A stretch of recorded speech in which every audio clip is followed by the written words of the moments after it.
සහේලි බුලත් තට්ටු අතටගෙන කාමරයේ සිට සාලයට පියමැන්නේ බිම බලාගත් වනුය. ඇගේ මව ඉතා ආඩම්බරයෙන් සහේලි කැඳවාගෙන පැමිණියාය. සියලු දෙනාගේම නෙත් සහේලි දෙසට යොමු වී තිබූ අතර ඇය වරක් හෝ දෙවරක් මනාලයා දෙස බලා නෑදෑ හිතවතුන් දෙස සිනහවකින් සංග්‍රහ කළාය. දුවත් වාඩි වෙන්න මෙහෙන්. විචිත්‍රගේ මව සහේලිට ආරාධනා කළ බැවින් ඇය විචිත්‍රගේ මව වාඩි වී සිටි දිගටි සෝපාවෙන්ම වාඩි වූවාය. දුව ජොබ් එකට ගිහින් ගොඩක් කල්ද? විචිත්‍රගේ මම ඇසුවේ ඉතා කාරුණික ලීලාවෙනි. අවුරුදු 3ක් විතර ආන්ටි. සහේලි සිනහමුසු මුහුණින් පිළිතුරු දුන්නාය. අනතුරුව දෙපිරිසම සතුරු සාමිච්චයේ යෙදුනේ පවුල් දෙකේ විස්තර හුවමාරු කර ගනිමිනි. කේන්දර කොපි දෙක ගැලපීමෙන් හා දෙදෙනාගේ ඡායාරූප අනෙක් පවුල්වල අයගේ සෑහීමට පත්වීමෙන් අනතුරුව මෙසේ සහේලි බැලීමට දිනයක් යොදාගත්තේ සහේලිගේ මවගේ ආරාධනයෙනි. පවුල් දෙකම යමක්කමක් තිබූ මධ්‍යම පාන්තික පවුල් දෙකක් වූ අතර සහේලි හා විචිත්‍ර දෙදෙනාම පෞද්ගලික අංශයේ සැලකිය යුතු රැකියාවල නිරත වූහ. පුවත්පතේ පළ වූ මංගල යෝජනාවකට අනුව හඳුනාගත් පවුල් දෙක මුණ ගැසීම සඳහා කටයුතු යෙදුනේ දෙපාර්ශ්වයේම දෙමාපියන් කටයුතු සඳහා මූලික වශයෙන් සෑහීමකට පත්ව සිටි හේිනි. එහෙනම් දෙන්නට දෙන්න නිවිසන සිල්ලේ කතා කරන්න දීලා අපි ගාඩන් එකට යමුද? විචිත්‍රගේ මව විමසුවාය. සහේලිගේ මවද එක පයින්ම ඊට එකඟත්වය පළ කළාය. ඒක හොඳයි. එහෙනම් අපි ගාඩන් එකට ගිහිල්ලාම තේ ටිකක් බොමු. මෙයාලා දෙන්නට වෙනම තේ වන්න. සහේලිගේ මව සහේලිට හා විචිත්‍රට වෙනම තේ සපයා උයනේ පනවා තිබූ අසුන්වල අමුත්තන් වාඩි කරවා තේපැන් සංග්‍රහ කරවීමට කටයුතු කළාය. තරමක වේලාවක් ගත වන්නට ඇත. දෙදෙනාම සිටි ඉරියව්වෙන් සිටියහ. ඉස්සෙල්ල කතා කරන කෙනා පරාදයි. තම කුඩා කාලයේ කළ සෙල්ලමක් විචිත්‍රට සිහිවිය. එහෙත් සහේලි මුලින්ම කටහඬ අවදි කළේ විචිත්‍ර සහේලිගේ අමුත්තා නිසා විය යුතුය. තේ බොන්න විචිත්‍ර. ඇගේ ලයාන්විත කටහඬ රිදී සීනුවක් මෙන් නාද විය. විචිත්‍ර හිස ඔසවා බලා මන්ද ස්මිතයකින් සිනහ වූයේය. Thank you සහේලි. "ඕ මම තමයි සහේලි." ඇය පිළිතුරු දුන්නේ කුඩා දරුවෙකු මෙනි. අනතුරුව ආගිය තොරතුරු, දන්න කියන අය, රැකියා විස්තර, මෙකී නොකී බොහෝ දේවල් දෙදෙනා අතර ගලා ගියේය. සහේලිගේ දැස දීප්තිමත්ව දැල්වුණු අතර විචිත්‍ර විචිත්‍රවත් ලීලාවෙන් සංසුන්ව සතුටු සාමිච්චයේ යෙදුණි. අවසානයේ බොහෝ කතාබහ දැන හඳුනා ගැනීම් වලින් පසුව විචිත්‍ර ඇතුළු පිරිස නික්ම ගියහ. දින කිහිපයකට පසු විචිත්‍රගේ මව සහේලිගේ නිවසට දුරකථන ඇමතුමක් ගත්තාය. "මේ කටයුත්තට අපේ පුතාගේ අකමැත්තක් නෑ. ඒත් වචනයක් කියන්න කලින් ටිකක් ආශ්‍රය කරලා කතා බහ කරන්න ඕන" කිව්වා. ඇය පැවසුවේ යම් අපහසුතාවයකින්. සමහර විට සහේලිගේ පවුලේ අය ගතානුගතික ඇවතුම් පැවතුම් ඇති උදවිය වුවහොත් ආශ්‍රය කොට වචනයක් පැවසීම යන කාරණය වැරදියට ගනු ඇත. විචිත්‍රගේ මව රිසීවරයේ කන තබාගෙන සිටියේ මද තිගැස්මකින් යුතුවය. "අපේ දුවගෙත් අකමැත්තක් නෑ. ඒත් එයා වචනයක් නම් හරියට කිව්වේ නෑ. අපේ කාලේ වගේ නෙවෙයිනේ. අපේ දුවත් කිව්වේ පෙනුම ෆැමිලි එක ජොබ් එක ප්‍රශ්නයක් නෑ. ඒත් අදහස් ගැලපෙනවද දන්නේ නෑ කියලා. බුද්ධිමත් ළමයිනේ. එයාලා කතා බහ කරලා තීරණයක් ගනීවි." සහේලිගේ මවගේ වදන් විචිත්‍රගේ මවගේ ලය සැහැල්ලු කරවූවාය. පසුගිය දිනක සන්ධ්‍යාවේ විචිත්‍ර සහේලිට දුරකථන ඇමතුමක් ගත්තේය. ඒ අවස්ථාවේ ඇය රැකියාව අවසන්ව පැමිණ ඇඟපත සෝදාගෙන පොතක් බැලීමට යහනට පැමිණියා පමණි. "සහේලි, මම විචිත්‍ර." විචිත්‍රගේ වදන් සහේලිගේ දෙසවනේ පතිත වූයේ සිහිනයකින් මෙනි. නොසිතූ මොහොතක නොසිතූ විලසින් පෙම්වතාගෙන් ජංගම දුරකථනයට ඇමතුමක්. සහේලිගේ සිහින ලොව එක්වරම නතර වූයේ සහේලිගෙන් පිළිතුරක් නොලද තැන විචිත්‍ර යලි කතා කළ විටය. සහේලි, මේ සහේලි නේද? ඔව් ඔව් විචිත්‍ර. මගේ ළඟ වාගේ නම්බර එක තියෙනවා. සහේලි පිළිතුරු දුන්නාය. අනතුරුව තිදෙනා සැපසනීප විමසා ගත්තෝය. විචිත්‍ර නැවත කතා කළේය. මම ඔයාට කතා කළේ පොඩි දෙයක් කියන්න. කියන්න විචිත්‍ර. මම අහගෙන ඉන්නේ. සහේලිගේ සිත ප්‍රීතියෙන් නිපිල ගියේ කවරනම් සුභාරංචියක් ලැබෙයිදැයි බලාපොරොත්තු වෙමිනි. මම මේ කියන දේ අහලා ඔයා මුකුත් වැරදියට හිතන්න නම් එපා. විචිත්‍ර පැවසීමත් සමග සහේලිගේ නිදහස දෝරේ ගලා ගිය සිතුවිලි වහ සිත තුළ තද කරගත්තාය. ඇත්තටම මම ටෙලිෆෝන් එකෙන් කතා කරන්න එච්චර ආස නැහැ. ඒක මගේ විදිහ නෙවෙයි. මම ෆෝන් එක පාවිච්චි කරන්නේ අවශ්‍ය පණිවුඩයක් කියන්න විතරයි. කියන්න විචිත්‍ර, මං අහගෙන ඉන්නේ. සහේලි, මට පුළුවන් වෙලාවට ඔයාව මීට් වෙන්න එන්න. අපි මූණට මූණ බලාගෙන කතා කරමු. ඒක හරිම විවෘතයි. ඒ අරින්න මම ඔයාට ටෙලිෆෝන් එකෙන් කතා කරන්නේ නැහැ අත්‍යවශ්‍ය දෙයකට ඇරෙන්න. විචිත්‍ර කීවේය. ඔයා මට කියන්න හදන්නේ ඔයා ටෙලිෆෝන් එකෙන් මල් කඩන්න ආස නැහැ. කතා කරන දෙයක් මීට් වෙලා කතා කරමු කියලානේ. සහේලි විමසුවාය. ඔයා මාත් එක්ක තරහ වෙන්නේ නැත්තම් ඒක හරි. ඔයාගේ කතාවට මාත් එකඟ වෙනවා විචිත්‍ර. මමත් ආස නැහැ ටෙලිෆෝන් එකේ හැමතිස්සෙම එල්ලිලා ඉන්න. අපි පුළුවන් වෙලාවට මීට් වෙලා කතා කරමු. සහේලි දීට අනුකූලතාව දැක්වුවාය. මෙයා නම් මාර සීරියස් පොරක් වගේ. මල් කඩන්නත් බෑ කියන්නේ. සහේලි තනිවම කල්පනා කළේ තනිවම සිනහ වෙමිනි. පසු දිනයක විචිත්‍ර සහේලිගේ නිවසට පැමිණියේ තනිවමය. නිවස ඉදිරිපිට මෝටර් රථය නතර කළ විචිත්‍ර ප්‍රධාන දොර ළඟට පැමිණ සීනුව නාද කරන සහේලි දොරෙද්දෙන් බලා සිටියේ හදපිරි ප්‍රීතියෙනි. ඇත්තෙන්ම විචිත්‍ර නිවසට එන ආරංචිය සැලවූ වහාම ඇය දනි පනිගා හැඳ පැළඳගෙන නොදැනෙන්නට සුළු මේකප් එකක්ද තමා ගත්තාය. සහේලිගේ මෑණියන් වහා ගොස් විචිත්‍රව විසිත්ත කාමරයට කැඳවාගෙන ආවාය. දෙදෙනා කතා කරමින් සිටින අතරතුර කාලය ගත වී ගියේ නොදැනීමය. විචිත්‍ර ඉවත බලාගත් සෑම විටකම ඔහුගේ කාන්තිමත් දිනිතේ කැලුම් රස විඳීමට ප්‍රිය කළ සහේලි ඔහු Taman දෙස බැලූ විට වහා ඒ බව සැඟවුවාය. විචිත්‍ර බොහෝ දේවල් පිළිබඳ ගැඹුරු දැනුමක් ඇත්තෙකු මෙන්ම වෙනස් අදහස් ඇත්තෙකු බව ඇයට වැටහුණි. විචිත්‍ර රුචි කළ දෑ පිළිබඳව ඉවෙන්මෙන් වටහාගත් සහේලි ඒ පිළිබඳව තව තවත් තොරතුරු ඇසුවේ විස්තරය දැන ගැනීමට ඇති ආශාවකින්ම නොව විචිත්‍රගේ මුතු වදන් නැවත නැවත ඇසීමට ඇති ආශාව නිසා වෙනි. විචිත්‍ර කලාකාමී සිතක් ඇති මෘදු අයෙකු වග සහේලිට වැටහුණි. එමෙන්ම ඔහු ස්ථිරසාර සෘජු අදහස් ඇති ඕනෑම දෙයක් පැහැදිලිව පවසන වැදගත් මහත්මයෙකු බව බැලූ බැල්මටම පෙනුනි. සහේලිගේ සිහින ලෝකයේ සිට සිහින කුමරා මෙතරම් යථාර්ථවාදී ජීවමාන ලෙසින් පැමිණියේ කෙසේදැයි සහේලිට සිතා ගැනීමටවත් නොහැකි විය. ඇය සිය හදවතේ අස්සක් මුල්ලක් නෑරම විචිත්‍රගෙන් පුරවා ගත්තේ විශාල රුවල් නැවක් නැංගුරම්ලූ කලක මෙනි.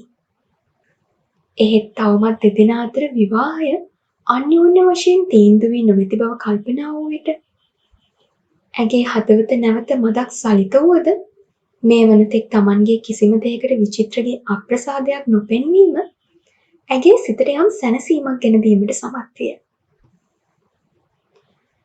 සති අන්තයේ සහේලි විවේක සුවයෙන් රූපවාහිනිය නරඹමින් සිටියාය. මේ අතරේ ඇගේ මෑණියන් ඈත තියාම සිනහවසු මුහුණින් පැමිණෙන දුටු ඇය මදක් කුතුහලයෙන් ඈ දෙස බැලුවාය. මනමාලයා එනපොට නම් හොඳ නෑ දුවේ. සහේලි සිය මව දෙස බලා සිටියේ හේතුව දැන ගැනීම සඳහාය. දවස් 2යි ගෙදර ආවේ. අද අහනවා ඔයාව එළියට එක්කගෙන ගියාට කමක් නැද්ද කියලා. මව කීවේ සිනහ වෙමින්. සහේලිට සෝපාව මත නැග නර්තනයෙන් යෙදෙන්නට තරම් සතුටක් දැනුණාය. එහෙත් ඇය ඒ බව නොපෙන්වා මවගෙන් මෙසේ ඇසුවාය. ඉතින් අම්මා මොකද කිව්වේ? මම කිව්වා මට නම් ගැටලුවක් නෑ ඉතින් ඔයාලා උගත් බුද්ධිමත් ළමයිනේ කියලා. දෙදෙනා නගරයේ පිහිටි ජනප්‍රිය අවන්හලකට ගියේ නිදහසේ පිළිසඳරේ යෙදෙමින් සිසිල් පැන් පානය සඳහාය. දෙදෙනා ආගිය තොරතුරු කතා කරමින් සිටියහ. මේ වන විට ඇත්තටම සහේලි පෙමින් වෙලී සිටියේ යැයි පැවසුවහොත් ඒ නිවැරදිය. පාසල් කාලයේ හායින් පසුවද පෙම් සබඳතා කිහිපයක් සහේලිට තිබුණද ඒවා හුදෙක්ම වයසේ වැරැද්දට නිකමට මෙන් ඇති කරගත් ඒවා මිස දුරදිග ගියේ ඒවා නොවීය. පාසල් කාලයේදී පන්තිවල මෙන්ම රැකියා ස්ථානයේදී සහේලි ප්‍රසිද්ධ වී සිටියේ තරමක ආඩම්බරකාර යුවතියක් ලෙසය. කෙතරම් පෙම්මැරයුම් මංගල යෝජනා ගලා ආවද ඇය ඒවා සියල්ල ප්‍රතික්ෂේප කළේ ඒ කිසිවක් ඇගේ සිහින කුමරා නොවූ බැවිනි. සැබවින්ම පියකරු සහේලි කෙදිනක හෝ තම අතහිමි කුමාරයා එනතුරු බලා සිටියාය. දැන් ඇගේ පැතුම් සඵල වීගෙන යන ආකාරයක් පෙනේ. මට අද ඔයාට වැදගත් දෙයක් කියන්න තියෙනවා සහේලි. විචිත්‍ර කතාව වෙනතකට හැරවූයේය. සහේලිට සිහි වූයේ බොහෝ ටෙලිනාට්‍ය හා චිත්‍රපටිවල පෙම්වතා සිය ආදරේ අපේක්ෂිත තරුණියට ප්‍රේම ආරාධනය කිරීමට සැරසෙන අයුරුය. මේක මම පුළුවන් තරම් පහු වෙලා ඔයාට කියන්න හිටියේ. ඒත් මට හිතුණා එහෙම කරන එක මම ඔයාට කරන අසාධාරණයක් කියලා. සහේලිගේ සිතට සියුම් ලැජ්ජාවක් හා සබකෝලයක් දැනිනි. ඇගේ මහපට ඇඟිල්ල පාවහන් තුළ තැඟලුවාය. ඔයා ගොඩක් ලස්සන ගර්ල් කෙනෙක්. ඒ වගේම ඔයා ගොඩක් හොඳ කෙනෙක් බවත් පේනවා. ඔයාගේ ෆැමිලි එකත් හරිම හොඳයි. මැරි කරන්න මම කෙල්ලෙක්ගෙන් බලාපොරොත්තු වෙන හැම දෙයක්ම ඔයා ළඟ තියෙනවා. විචිත්‍ර සහේලිගේ දැස දෙස බැලුවේ. ඇය විලියෙන් රතු වී බිම බලාගත්තාය. ඔයත් මාව මැරි කරන්න අකමැත්තක් නෑ වගේ හිතෙනවා. විචිත්‍ර පැවසුවේ. සහේලි මුගට මද සිනහවක් නගාගෙන බිම බලාගෙනම සිටියාය. මගේ ලොකු අඩුපාඩුවක් තියෙනවා සහේලි. ඒක මම නොකිය ඉන්නයි හැදුවේ. ඒත් ඔයාට මේක කවදා හරි දැනගන්න වෙනවනේ. විචිත්‍රගේ වදනින් සොසල වී ගිය සහේලිගේ සඳවැනි මුහුණ අඳුරු වලාවකින් වැසී ගියේය. ඔයා මේ මොනවද කියන්නේ විචිත්‍ර? ඇය විමසුවාය. ඇයට කිසිවක් සිතාගත නොහැකි විය. මම කියන්න හැදුවේ සහේලි මගේ හදවත මල් ළඟ නෑ. ඒක තියෙන වෙන කෙනෙක් ළඟ. මට ගර්ල් කෙනෙක් ඉන්නවා සහේලි. විචිත්‍ර පැවසුවේ වරදකාරී හැඟීමෙන් යුතුවය. ඒත් ඇයි විචිත්‍රය නම් මේ මනමාලිය හොයන්නේ? සහේලිට ඇති වූ සිත් වේදනාව ඇය අසීරුවෙන් යටපත් කරගත්තාය. වෙනසක් නොපෙන්නූ ඇය සරලවම විචිත්‍රගෙන් විමසුවාය. මගේ ගර්ල්ට ගෙදරින් කැමති නෑ. මම සෑහෙන උත්සාහ කරා කැමති කරගන්න. ඒත් හරි ගියේ නෑ. විචිත්‍ර පළතුරු යශෝකුරකින් තොලකට තෙමා ගත්තේය. මම පොඩි කාලේ ඉඳලම අම්මට තාත්තට ගොඩක් ලං වෙලා හැදුනේ. ඉතින් මට යාළගේ කැමැත්ත නැතිව එයාව මැරි කරන්න බෑ. අනික් අතට මගේ අවංක ආදරයට පිටුපාලා වෙන කෙනෙකු කසාද බඳින්නත් බෑ. ඉතින් මම කාලයට හැමදේම බාර දීලා බලාගෙන ඉන්නවා. විචිත්‍ර පැවසීය. ඔයාගේ ගර්ල් මොකද කියන්නේ? සහේලි විමසුවාය. අපි දෙන්නම හොඳ දෙයක් වෙනකම් බලාගෙන ඉන්නවා. අපිට අපි නැතුව ඉන්න බෑ සහේලි. විචිත්‍ර බිම බලාගනිමින් පැවසුවාය. ඉතින් ඇයි විචිත්‍ර ඔයා මගෙත් එක්ක තනියම කතා කරන්න ඕනේ කියලා කිව්වේ? ඔයාට මුලින්ම කැමති නෑ කියන්න තිබ්බනේ. සහේලිට පැනයක් මතුවිය. මුලින් ප්‍රොපෝසල් 2-3කටම මම බෑ කිව්වා. ඒත් ඒකෙන් උනේ අම්මා තව තවත් මට වද දිදී තව තව ප්‍රොපෝසල් ගෙනාපු එක. මං කල්පනා කළා කැමැත්ත අකමැත්ත නොකිය මේ වගේ කතා බහ කරලා තීරණයක් ගන්න ඕනේ කියලා කල් ගන්න. ඊට පස්සේ ඒක බෑ කියලා තව කෙනෙක්ව බලනවා. එයත් එක්කත් කතා කරන්න ඕනේ කියලා කල් ගන්නවා. මේ විදියට කල් අරගෙන යනකොට කාලේ ප්‍රශ්නේ විසඳාවිනේ. විචිත්‍ර පැවසුවේ සහේලි දෙස බලමිනි. සහේලිද සිත් වේදනාව වසාගෙන පිළිතුරු සිනහවක් පළ කළාය. ඉතින් ඇයි විචිත්‍ර ඔයාගේ ප්ලෑන් එක අතෑරලා දාලා මට මේ හැමදේම කිව්වේ? සහේලි විමසුවාය. මම කවදාවත් කාවවත් රවට්ටපු කෙනෙක් නෙවෙයි සහේලි. ගිය සැරේ මට ඔයාව මීට් වෙලා ගියාට පස්සේ මට මං ගැනම ලොකු වරදකාරී හැඟීමක් ඇති වුණා. මම්මගේ වාසියට ඔයාගේ දෙමව්පියන්ගේ අහිංසක බලාපොරොත්තු බිල්ලට ගත්ත නේද කියලා හිතුණා. ඔයාව බඳින්නේ නැහැ කියලා කලින්ම තීරණය කරගෙන මම ඔයාව ආශ්‍රය කරනවා කියන්නේ ඔයාට මමත් නැහැ වෙන කෙනෙක් හොයා ගන්නත් නැහැ. මගේ ප්‍රශ්න වලට ඔයා පලි නෑනේ සහේලි. මං කොහොම හරි මගේ ප්‍රශ්න තනියම විසඳ ගන්නවා. මේ දක්වා හරි ඔයාට මගෙන් වැරැද්දක් හිත් රිදීමක් වුණා නම් මට සමා වෙන්න සහේලි. විචිත්‍ර හැඟුම්බරව පැවසුවේය. ඔයා මගෙන් සමාව ගන්න ඕනේ නෑ විචිත්‍ර. මගෙත් අඩුපාඩුවක් තියෙනවා විවාහේ කල් දාන්න. විචිත්‍ර වහා හැරී බැලුවේ සහේලි දෙසය. ඒ කියන්නේ සහේලි ඔයාට බොයි කෙනෙක් ඉන්නවද? අපෝ නෑ විචිත්‍ර. එහෙම දෙයක් නෙවෙයි. මේ දවස්වල මම MBA එකක් කරනවා. ඉතින් ඒක ඉවර වෙන්න තව අවුරුදු 2ක් විතර යනවා. අනික මම තාම විවාහය වගේ රෙස්පොන්සිබිලිටි එකක් ගන්න තරම් මැචුවර්ඩ් නෑ කියලායි මට හිතෙන්නේ. ඒත් අපේ අම්මලට ඕනේ මාව ඉක්මනට බන්දලා දීලා මගෙන් නිදහස් වෙන්න. ඔයා වගේම මටත් අම්මලට බෑ කියන්න බැරිකමට තමයි විවාහයක් කරගන්න කැමති වුනේ. ඇය පැහැදිලි කළාය. අනතුරුව දෙදෙනා අතර පැවතිය කෙටි නිහඬතාවයකි. දෙදෙනාම තම තමන්ගේ බීම වීදුරු මත ඇඟිලි තුඩු යවමින් කල්පනා සාගරයේ ගිලී සිටියෝය. මට ආව අයිඩියා එකක්. සහේලි නිහඬතාවය බින්දාය. අපි දෙන්නගේම අවශ්‍යතාවය සමානයි. අපි දෙන්නටම ඕන ගෙවල් වලින් ප්‍රොපෝසල් හොයන එක අම්මලා තාත්තලා තරහ කරගන්නේ නැතිව නවත්ත ගන්න. ඉතින් ඔයා කලින් ප්ලෑන් කළා වගේ අපි තීරණයක් ගන්න කලින් ආශ්‍රය කරන්න ඕනි කියමු. ඔහොම යන අතරේ මට මගේ ස්ටඩීස් කරගන්න පුළුවන්. ඔයාලා දෙන්නගේ ෆෙයා එකත් ඒ අතරේ කරගෙන යන්න. මමත් ඔයාලට එකතු වෙන්න උදව් කරන්න. කාලේ ප්‍රශ්නේ විසඳාවි. සහේලි යෝජනා කළාය. ඔයා නම් මාරයි සහේලි. විචිත්‍ර ප්‍රීතියෙන් පැවසීය. ඔයාගේ ගර්ල්ගේ නම මොකද්ද? සහේලි විමසුවාය. නම ශ්වේතා. අනතුරුව විචිත්‍ර ශ්වේතා ගැනත් ඔවුන්ගේ ආදර සම්බන්ධතාව ගැනත් වැඩි විස්තර සහේලිට පැවසීය. ඔයා ඊළඟ දවසෙත් ඇවිත් ගෙදරින් මාව එක්කගෙන යන්න. මගදී ශ්වේතව දාගෙන මාව යාළුවෙක් ගෙදරින් ඩ්‍රොප් කරන්න. ඊට පස්සේ ඔයාලා හොඳට එන්ජොයි කරලා මාවත් ගෙදරටම දාගෙන යන්න. බලන්න විචිත්‍ර මම නිසා ඔයාලට නිදහසේ මීට් වෙන්නත් පුළුවන්. ඔයා ගෙදරට කියලා එන්නේ මාව මීට් වෙන්න එනවා කියලානේ. සහේලි යෝජනා කළේය. අයියෝ සහේලි අපි යන හැම තැනකටම ඔයාවත් එක්කන් යන්න.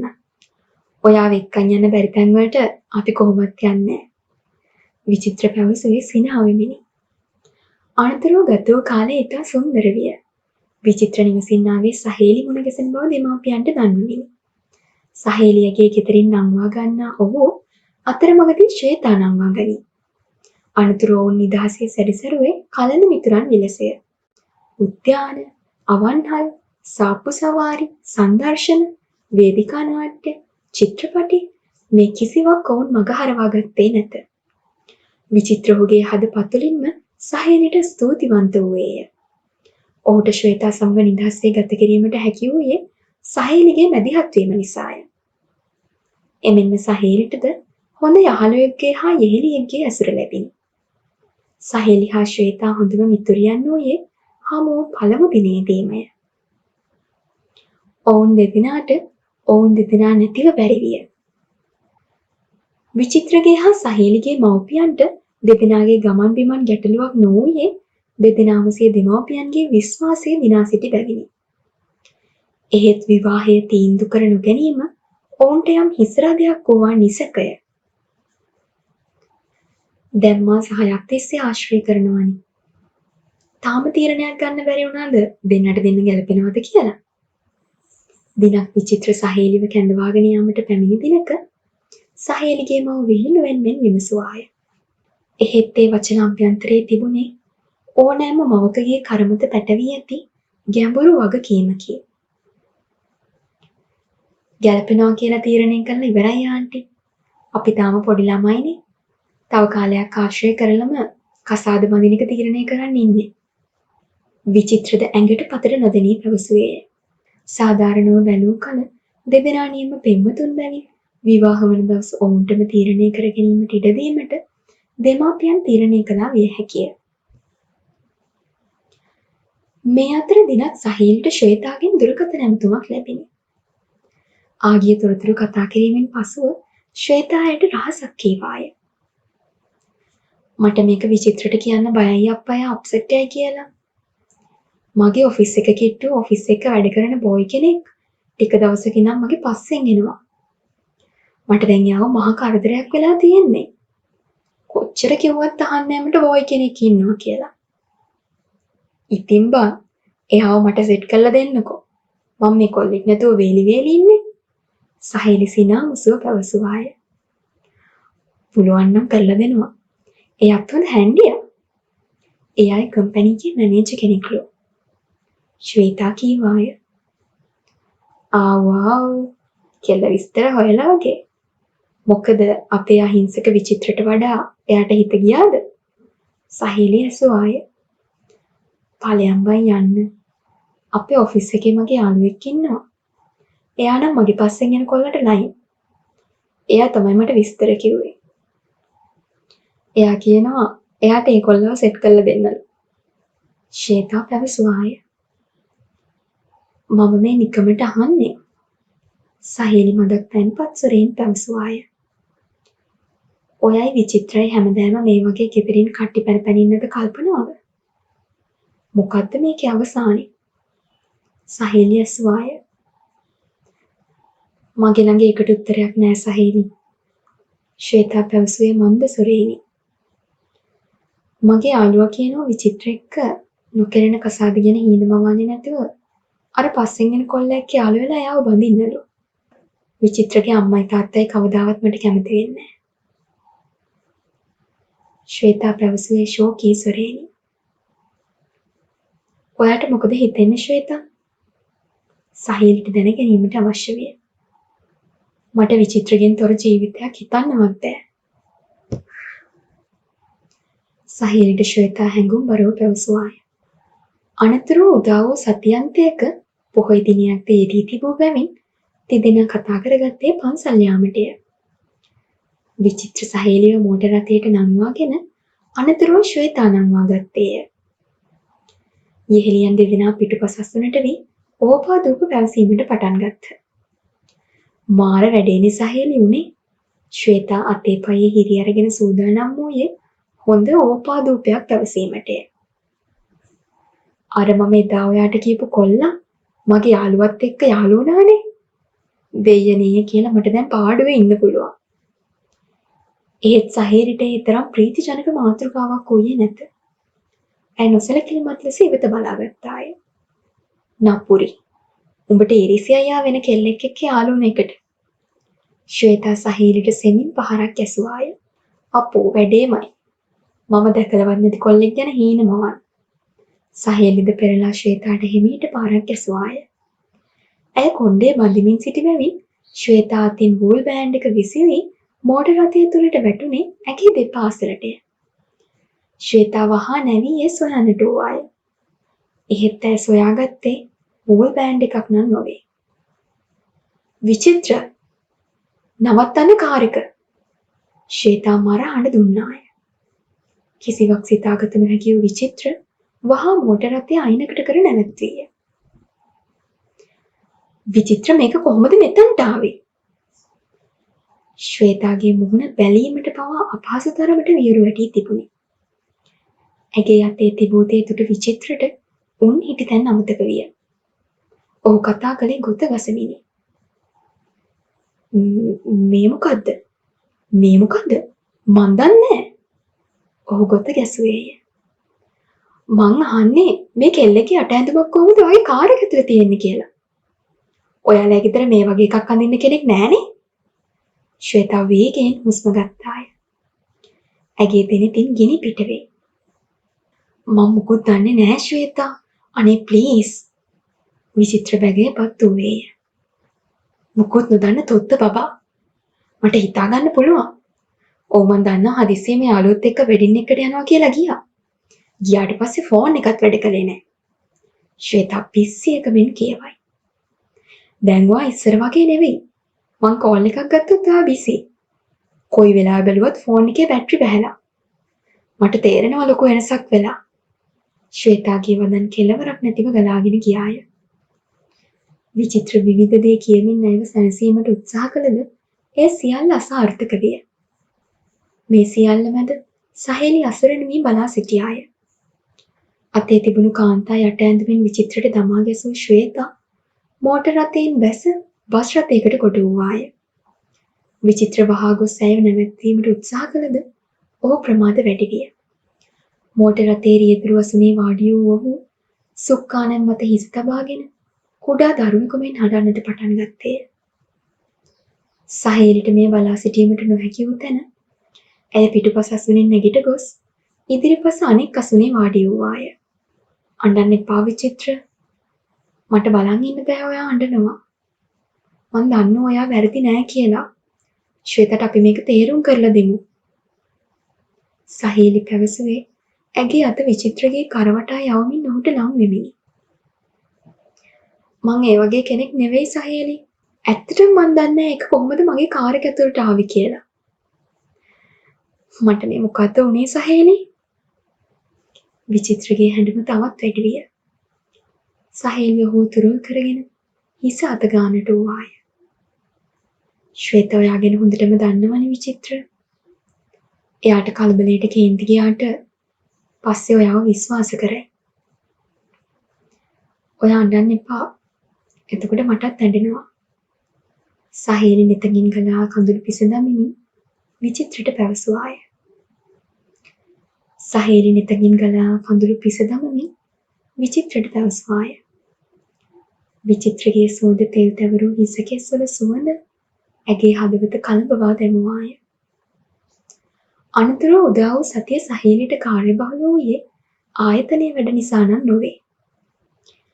මාරුවෙන් මාරුවට ශ්වේතාගේ හා විචිත්‍රගේ දුරකථන ඇමතුම් වලට සමන් දෙමින් දුක ඇසීමට සිදුවීම නිසාය. ඊට අමතරව එක් පාර්ශවයක පණිවුඩ අනෙක් පාර්ශවයට පැවසීමේ අතරමැදි කරන වැඩද පැවරුණි. කෙසේ වෙතත් සහේලි කාගේවත් පැත්තක් නොගෙන ස්වාධීනව දෙපසටම සමන් දෙමින් සිටියාය. එහෙත් සිකුරාදා ශ්වේතා සහේලිට පවසා සිටියේ සති අන්තයේ තිදෙනා හමු විය යුතු බවත් ඇයට වැදගත් දෙයක් විචිත්‍රට පැවසීමට ඇති බවත්ය. ඒ අනුව සුපුරුදු ලෙස විචිත්‍ර පැමිණ දෙදෙනාම මෝටර රථයට නංවා ගත්තේය. මුල සිටම කිසිවෙක් කතා නොකළ අතර මෝටර රථයේ ගුවන් විදුලි යන්ත්‍රයේ පමණක් නිහඬතාවය බිඳ හෙළේය. ඔවුන් තිදෙනා ගියේ එදා යාමට නොහැකි වූ විහාරය වෙතය. බෝ සමුදු ළඟට එන තෙක්ම කිසිවෙක් වචනයක්වත් කතා නොකළෝය. ශ්වේතා විචිත්‍රගේ අත අල්ලා ගත්තාය. මට සමා වෙන්න රත්තරන්. මම ඔයාව අවිශ්වාස කළා. ඇය අසීරුවෙන් ඉකිගසමින් ඇඬුවාය. සහේලිය ඔවුන් දෙදෙනාට ඉඩදී ඈතට පියමන් කළාය. ඔයා ගැන හොඳටම දන්න මං ඔයාව නිකරුණේ අවිශ්වාස කළා. ඒ ඇඳුම එතනට කොහොම ආවත් ඔයා ගැන මගේ කිසිම අවිශ්වාසයක් නෑ රත්තරන්. ඔයාගේ හිත රිදුණු නම් මට සමා වෙන්න. ගැටලුව එලෙසින් විසඳී ගියේය. දෙදෙනා අතර ඇති වුණු මේ අටැඳුම් ප්‍රශ්නය මෙතරම් සරලව සතියක් තුළ මේ විසඳී යාම සහේලිගේ විමතියටද හේතු විය. කොල්ලෝ කෙල්ලන්ගේ ලව් ඔහොම තමයි. ඇය Tamanටම කියාගත්තාය. ටික කාලයක් ගත වී ගියේ නොදැනීමෙන්. කිසිදු වැදගත් දෙයක් මේ කාලයේ සිදු නොවූ තරම්ය. යට ඇඳුම් ප්‍රශ්නයෙන් පසු පෙම්වතුන් දෙදෙනා තවත් ළඟ වූ අතර ඔවුන්ගේ බැඳීම තවත් ශක්තිමත් විය. කාලය විසින් ප්‍රශ්නය විසඳාවිය යොවුන් බලාපොරොත්තුවද ප්‍රශ්නය නොවිසඳා පවත්වාගෙන යාමට කාලයද කැමති බවක් පෙනුනි. මේ අතර දිනක් විචිත්‍රට රෝහලෙන් ලැබුණු ඇමතුමකින් ඔහුගේ හද කම්පා විය. ඔහු රෝහල වෙත ගියේ විදුලි වේගයකින්. ඔයාගේ ගර්ල්ව අපි දැඩි සත්කාරයකකට ඇතුළත් කළා. එයාගේ තත්ත්වය එච්චර හොඳ මදි. කවුරු හරි යට ඇසිඩ් ගහලා. වෛද්‍යවරයා පැවසුවේය. විචිත්‍රට දැනුනේ දරාගත නොහැකි දුකක් හා කිසිවක් කර කියාගත නොහැකි තරම් අසරණකමකි. ශ්වේතාගේ හිතවතුක බව වටහාගත් එහි පොලිස් නිලධාරියා ඔහුට තවදුරටත් විස්තර පැවසුවේය. මේ සිද්ධිය ඇසින්දුටු සාක්ෂි තියෙනවා. හෙල්මට් එකක් දාගත්තු කොල්ලෙක් බයික් එකකින් ඇවිත් මෙයා ළඟ නවත්තලා අහලා තියෙනවා ඔයා ශ්වේතද කියලා. ඉතින් ගෑනු ළමයා ඔව් කියලා. ඊට පස්සේ මේ මිනිහා මෙයාට ඇසිඩ් ගහලා. මේ ලියුම් ටිකයි තෑගි ටිකයි ගෑනු ළමයා දිහාටම විසි කරලා බයික් එකෙන් ගිහින්. ඇසිඩ් ගහලා එයා කෑ ගහලා තියෙනවා රවිට කරපු දෙයට දඬුවම විඳවපන් කියලා.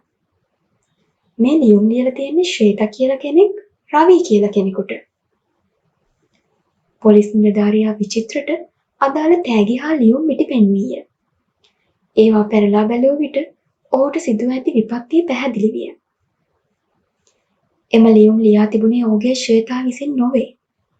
අදාළ පුද්ගලයා ශ්වේතාට ඇසිඩ් ගසා ඇත්තේ වෙනත් ශ්වේතා කෙනෙකුයයි වරදවා වටහා ගැනීම නිසාය. අදාළ මැරයා මුහුණ වැසූ හිස් ආවරණයක් පැළඳ ව්‍යාජ අංකතහඩු සවි කළ යතුරු පැදියකින් පැමිණ තිබූ බව අනාවරණය විය.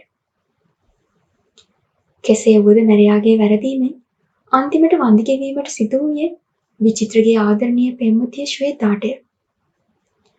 ඇසිඩ් පහර තදබල ලෙස හිසට වැදී තිබුණු අතර ඇයව බේරා ගැනීමට වෛද්‍යවරුන් දැරූ සියලු උත්සාහයන් නිරර්ථක කරවමින් ඇය අවසන් ගමන් ගියාය.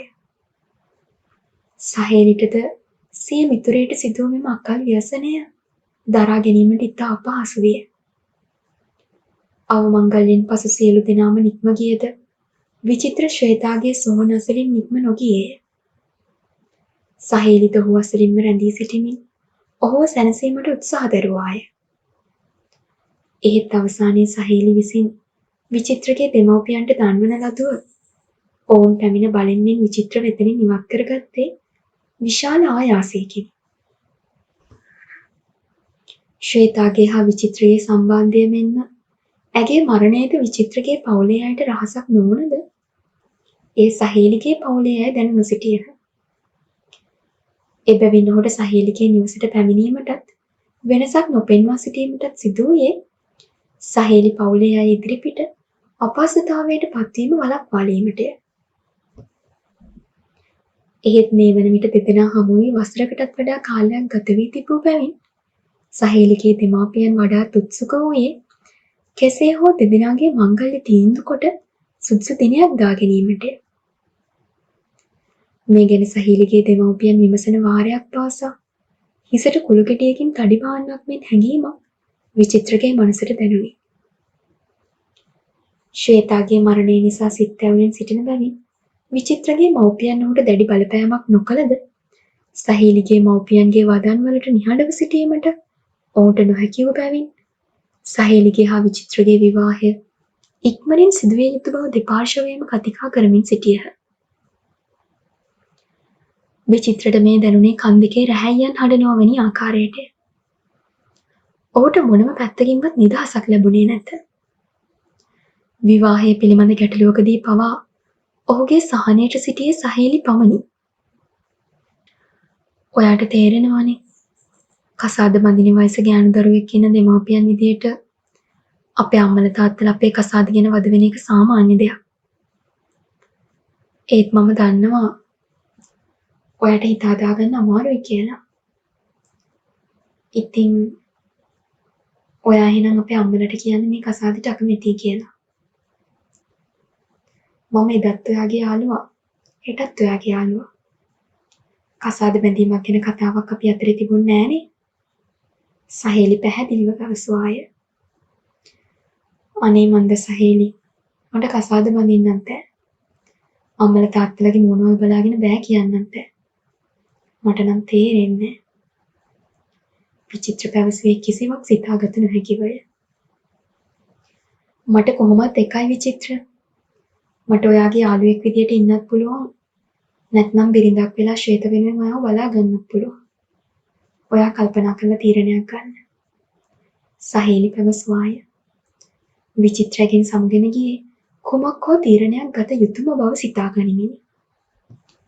එදින රාත්‍රිය පුරාම විචිත්‍රට නිින්දක් නොවිය. ඔහු රෑ පුරා මැදමත වාඩි වී කල්පනා කළේය. අවසානයේ තීරණයක් ගත්තේය. අනතුරුව ජංගම දුරකථනය අතටගෙන සහේලිගේ අංක යමතුවේය. සහේලි සමා වෙන මේ මහරෑ ඔයාව හැරෙව්වට ඔහු පැවසුවේය. කමක් නෑ විචිත්‍ර. මටත් රෑ තිස්සේ හරියට නිින්ද ගියේ නෑ. සහේලි පැවසුවාය. ඔයා හවස කියපු දේ ගැන හිතලා මම තීරණයක් ගත්තා. සහේලි මං කැමති ඔයාව මැරි කරන්න. ඔයා මට කැමතිද? විචිත්‍ර විමසුවේය. මම ඔයාව මැරි කරන්න කැමතියි විචිත්‍ර. ඔයාට කියන්න පුළුවන්ද ඒ වගේ තීරණයක් ගත්තේ ඇයි කියලා? සහේලි විමසුවාය. හේතු කීපයක් තියෙනවා සහේලි. මං ඉස්සරම දවසකුත් කිව්වා වගේ කෙල්ලෙක්ගෙන් මං බලාපොරොත්තු වෙන හැමදේම ඔයා ළඟ තියෙනවා. ඉතින් ශ්වේතට වගේම මට ඔයාටත් ආදරය කරන්න පුළුවන්.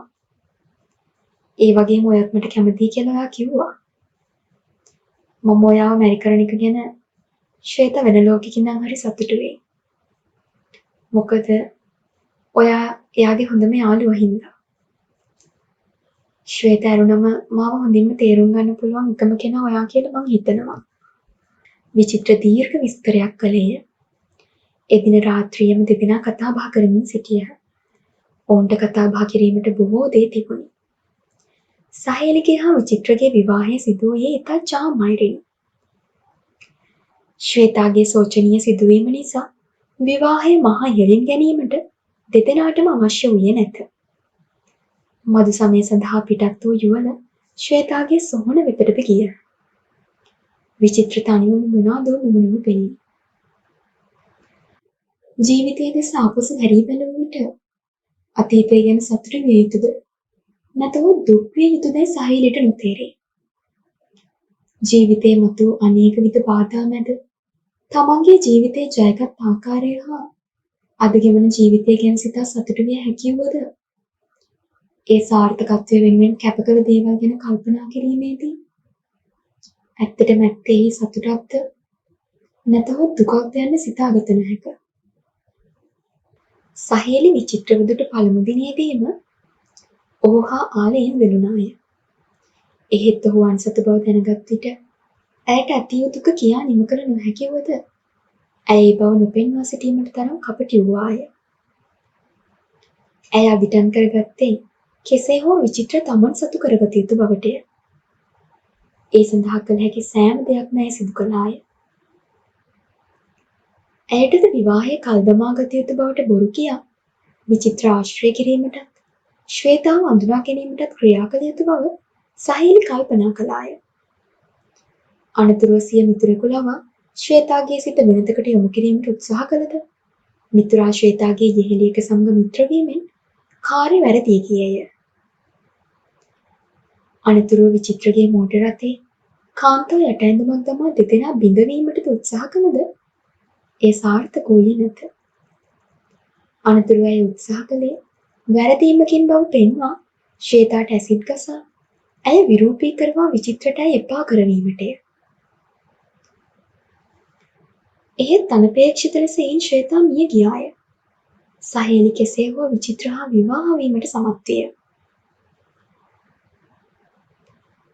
උදේ සවස විචිත්‍ර දකින මාරයක් පාසා ඔහුට කළ රැවටීම සිහිපත් කරන සහේලි දෙනෙත් පියාගන්නා වාරයක් පාසා ශ්වේතාගේ අහිංසක මුහුණ මනසින් දකින්නීය.